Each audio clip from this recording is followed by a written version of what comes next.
7:09. Still in EDSA. EDSA. I don't know which part of EDSA, but in EDSA.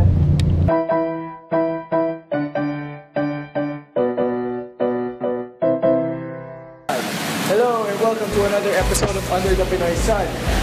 Today we actually are doing something outside, which is literally under the Pinoy Sun. So what are we doing today?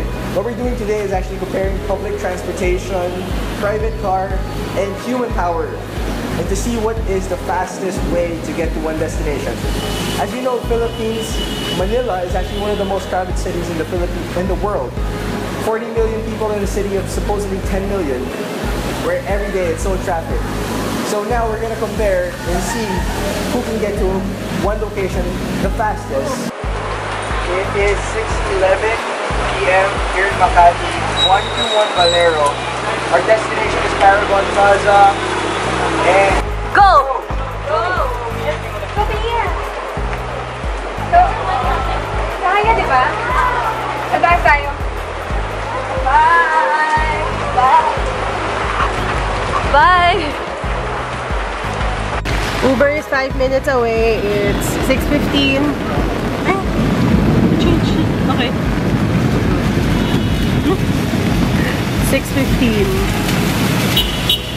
6:16 and 4 minutes away. 3 minutes. Ayan. Hassle! Umuulan. Uber. Uber is only 3 minutes away. Tama ba lang?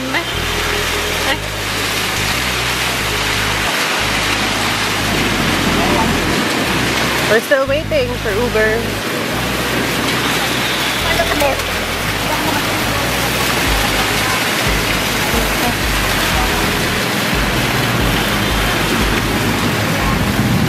Here! It's here! 1786. Okay. 34 minutes away. I am in Makati Ave right now. It's 6:22, 11 minutes after we started. Okay, so 6:23 already, but we're still here. Same street, same road. Hindi pa nakakalabas ng main road ng Makati. So it's been what? 10 minutes? Yeah, almost 10 minutes. Palabas pa lang kami. Hopefully by 6:30 makalabas na tayo. Right. So ganito ba talaga dito usually? Yeah. It depends kasi yung ganitong oras talagang jam pack ang sasakyan.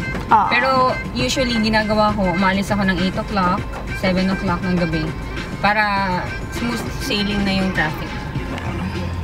Hindi ako mahihirapang lumabas. Pero usually pag ganito na na rush hour na. Talagang sabay-sabay. As in sabay-sabay. So nagmo-move na yung pila. Siguro mga 30 minutes pa siguro before kami makasakay or baka faster. Kasi medyo mabilis naman yung movement ng pila. Though sobrang init lang dito ngayon. It's 6:25. I'm approaching EDSA. Time check, 6:29, almost 6:30. 6:30. Nasa Paseo Road na kami. Is that correct? That's right.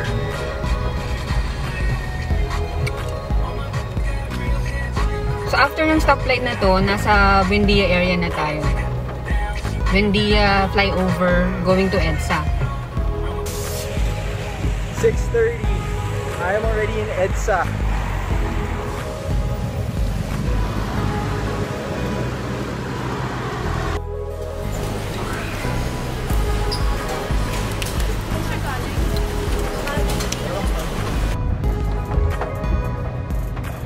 Naka-go pero hindi umuusad. 6:40. I'm already here.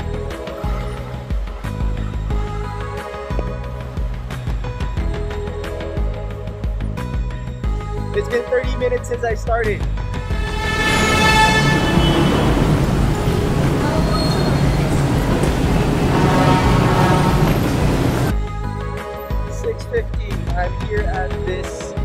billboard.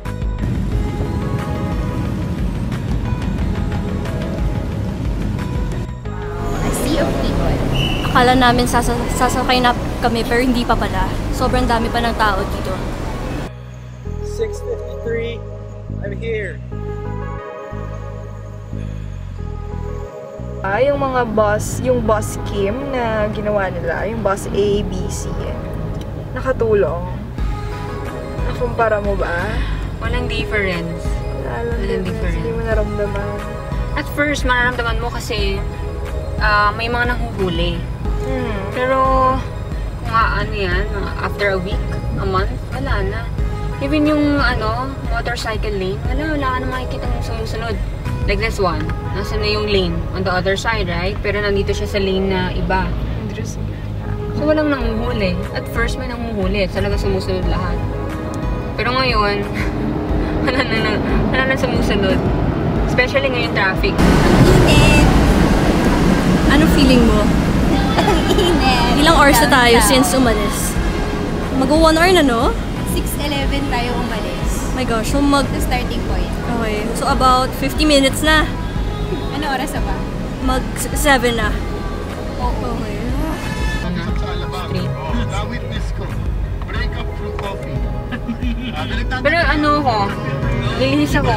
Papasok ako dito sa MMDA. Sige, ako For na. traffic. Baka tayo ng ibang ruta.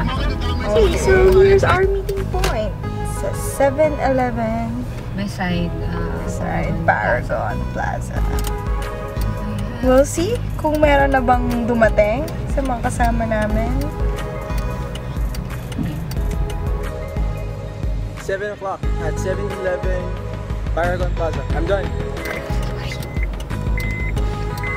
It's 7:19 and we are finally here. Sa 7-Eleven. endpoint namin, 7-Eleven. So it took us 1 hour and 7 minutes. To be exact. Para makarating dito sa Bonnie Station area ng Paragon Plaza. Right. Okay. Bye!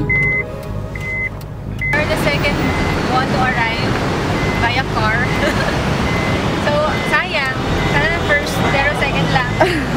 So, tingnan natin kung sino yung nanalo. Number 1, 49 minutes from Makati, Ortigas. 49 minutes. Okay.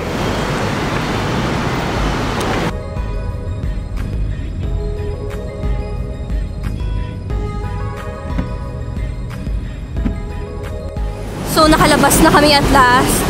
Parang pinanganak kami ulit sa paglabas lang ng train. Grabe talaga. Sobrang tigay. 7:09. Still in EDSA. EDSA. I don't know which part of EDSA, but in EDSA. Nandito na kami sa Bonnie Station. So, konting lakad na lang. 800 meters pa. Lapit na ha. At last, andito na kami sa Paragon Plaza. So, pupunta na lang kami sa may 7-Eleven kung saan yung endpoint namin. Pero andito na kami at last. 1 hour. 1 hour and 16 minutes. Based on speed, ito was 1 hour and 16 minutes and 35 seconds from our starting point. lang ako. Okay. Okay. So, third kami dumating. So, malalat yung MRT. Pero siguro, kung mas mabilis yung lakad namin papunta MRT, Yes. okay naman. And kung may stored value ticket sana, mas mabilis. Actually, hindi naman masyadong hassle yung pagpila sa ticket. Ang hassle talaga, pag papasok na ng train, and pag nasa loob ka na ng train, kasi sobrang siksikan. Kasi the footage. Oh, last kayo. Kamusta? Sobrang tagal. Based on convenience, Okay man, convenient. walang effort, walang stress. Kamusta yung cost? Mahal! Mahal! 3.7. 9 times 3.7 dahil sa surge. Pero sa speed, kayo din yung last, no? So, kulelat kayo based on cost and speed. Okay.